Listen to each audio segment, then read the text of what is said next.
Hello, and welcome to our video tutorials. These videos will show you the installation for multi-tenant door stations. In this video, we'll take Akuvox Smart Intercom R29 as an example. First, we will discuss product unpacking. Always check that you have the correct mounting hardware for installation. We have two types of installation hardware, the wall-mounted and the flush-mounted installation. The one on the left is for flush mounting, and the one on the right is for wall mounting. We might only need one of them, so always check that you have the correct mount before installation. Next, please check that you have all of the accessories that come in the box. To be sure that you have all of the necessary parts, please check with the quick installation guide for the complete list of parts.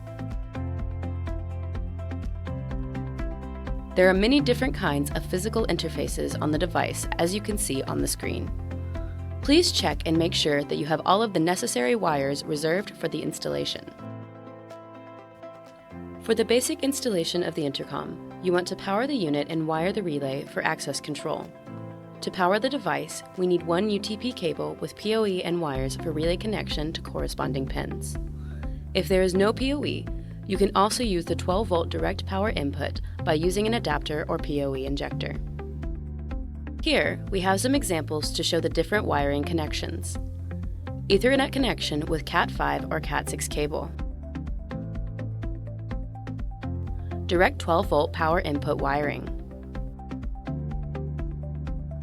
Relay wiring for access control. Wiring a third-party card reader through weekend interface.